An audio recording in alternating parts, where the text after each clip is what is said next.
recebendo hoje no nosso programa Daniel, que sabe fazer e faz bem feito na Escola Sistema. Daniel, e aí, como é que foi, né, essa transição exatamente de uma sociedade para a sua empresa individual? Então, a sociedade é importante no começo, mas é natural que chegue uma hora que cada um queira alçar voos maiores, né? As coisas vão se acomodando, cada um vai aprendendo, e é natural, eu acho que é um processo natural. Já tivemos... Eu tenho uma curiosidade nisso. No contrato social já estava muito claro, né, o papel de cada um na sociedade? Sim, quando começamos a escola, começamos 4 sócios, 4 partes iguais. E todos sabendo gestores. Exatamente qual era a sua participação. Isso. Eu digo isso porque muitas vezes as pessoas deixam o contrato social em segundo plano. E eu acho que quando o contrato ele é bem feito, a sociedade, mesmo quando ela vai, né, evoluir, cada um vai tomar conta do seu negócio, fica mais fácil, né, você realizar isso. Se você não tem amarrado, né, no contrato social, aí geralmente geram muitos problemas. No seu caso, já foi tranquilo porque já estava lá no contrato social. Foi tranquilo. A primeira saída foi a saída do professor Júnior, que ele foi também para outra área, né, foi para a parte de academia, e foi uma saída tranquila, consensual. Depois tivemos a saída de outro sócio, e depois o professor Ítalo, né, que foi o último sócio que ficou com a gente, a gente criou a ideia de expandir em novas unidades, né? E aí foi quando o professor Ítalo, a gente teve a proposta de abrir uma nova unidade no bairro Jockey Club, e o professor Ítalo foi para essa unidade. Como eu falei, a gente continua parceiro. Hoje o sistema são 3 unidades, né? Tem a unidade Jockey Club, tem a unidade Centro e tem a unidade Nova Esperança. A unidade Jockey Club, quem gerencia todo o gerenciamento é o professor Ítalo. A unidade Nova Esperança é com a professora Lígia, e a unidade Centro é comigo. Então são 3 sócios? São 3 unidades. São 3 unidades autônomas. 3 unidades autônomas, onde cada professor gerencia e efetivamente é dono desse negócio. Por isso que nós ainda somos parceiros, porque nós dividimos a marca Sistema.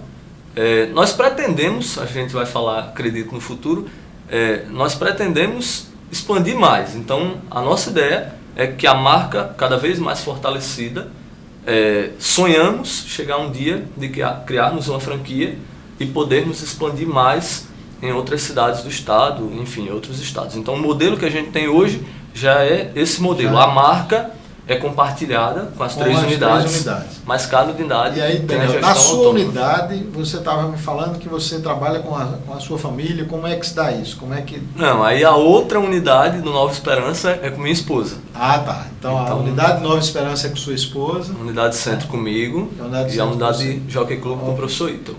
Todas com gestões autônomas 100%. Não temos mais sociedade, não temos mais divisão nas unidades. Ou seja, os resultados, cada um efetivamente gerencia o seu próprio resultado. E as obrigações. E as obrigações também, as suas responsabilidades, né? Exatamente. Daniel, me conta aí um pouquinho como é que se dá esse relacionamento, né? Porque a área de educação é uma área que exige muito daquelas pessoas que comandam, porque a qualidade é uma obrigação dentro da educação. Eu digo em tudo, mas em educação principalmente, né? E aí como é que se dá essa relação com os seus clientes, com os seus fornecedores, com os professores que são os funcionários? Como é que se dá esse relacionamento, né, na Escola Sistema? A parte educacional realmente é muito complexa, seja ela pública ou privada. Eu costumo dizer, né, nas entrevistas, jornais, às vezes a gente comenta, vou te convidar também, se você passar uma tarde lá comigo, você vai ver a quantidade, a demanda de situações e obviamente de problemas e obviamente de novidades que se convive no ambiente, porque são, por exemplo, no centro nós temos 330 alunos, né? Então são 330 pessoas convivendo todos os dias. Então eu costumo dizer nas reuniões de pais, escola não é um lugar perfeito que não vai ter problema. Agora, a boa escola vai ser aquela que você vai conseguir dar a resposta rápida para aqueles problemas. Então, eu acho que o principal ponto, juntando a parte empresarial com a parte educacional, é você conseguir dar uma resposta rápida para os problemas. A segunda parte, também juntando a parte educacional e empresarial, é você não colocar tudo num saco e juntar e dizer que tudo é um problema só. Porque são duas coisas distintas, né? Na verdade, são N coisas distintas. Por exemplo, uma criança que se machuca no pátio é um problema. Mas esse problema não tem nada a ver com o professor que falta porque o filho está doente. Não tem nada a ver com um problema eventual no material didático. Então, a empresa, a escola, ela vai ter áreas, né, que é interessante isso, conseguir juntar tudo isso e fazer tudo isso funcionar. Porque é natural que você tenha dificuldades, mas essas dificuldades você não pode juntar tudo. Você tem que separar. Uma demanda, por exemplo, de um professor que você precisa atender, seja no que for, na parte de salário, na parte de benefício, você tem que atender com o professor. A demanda do pai já é outra. Agora, a gente vai falar, por exemplo, das novas demandas da classe média, né? A gente trabalha com a classe C, com a classe B, até com a classe D. São demandas interessantes, né? Então, Daniel, por exemplo... Deixa eu só pegar aí um pouquinho ainda essa sua oportunidade para a gente tirar aqui para o nosso telespectador. O gerenciamento, portanto, da atividade exige que você tenha percepção diferente para cada um dos problemas que ocorrem no seu negócio. Olha, e também soluções que são diferenciadas. Olha, outro dia eu ouvi a entrevista da secretária de Educação do Estado. E ela dizendo uma coisa interessante. Ela disse, a secretária de Educação tem que se preocupar com o professor e tem que se preocupar com a viga de uma escola que caiu lá em Pau dos Ferros. Então, é uma discussão interessante. Quando você traz para o lado da gestão, você tem que separar. Lá no sistema a gente tem a área pedagógica, que faz todo atendimento pedagógico.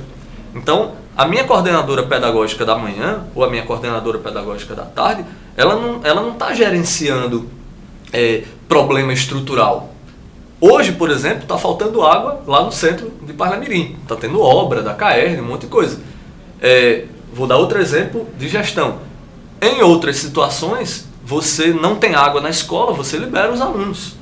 A gente lá no sistema, a gente não faz isso. A gente abastece os bebedouros com água mineral.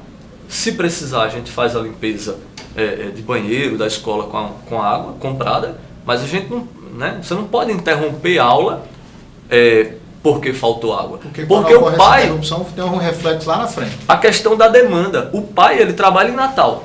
Então, ele passou na escola, deixou o filho dele para estudar e ele foi para Natal. Se você ligar para o pai de 2 da tarde pedindo para ir buscar o filho, ele não vai poder ir, porque ele está trabalhando, ele está em outra obrigação.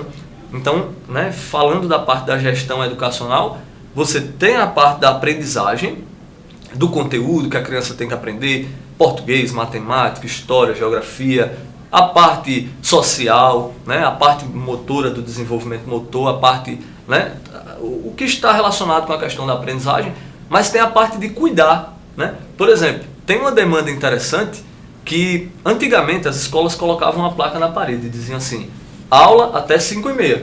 De 5h30 acabava a aula, as crianças iam para casa.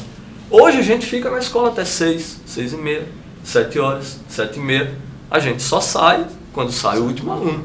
Por quê? Porque é uma demanda nova. Porque aí onde acontece o trânsito, o pai não se atrasa, não tem como chegar, e você tem que atender, né, também esse cliente. Daniel, vou pedir mais um pouquinho, né, da sua paciência para dar mais um intervalo comercial e pedir a você, telespectador, ajude a fortalecer o nosso programa, indique empreendedores, faça sugestões. A sua participação é extremamente importante.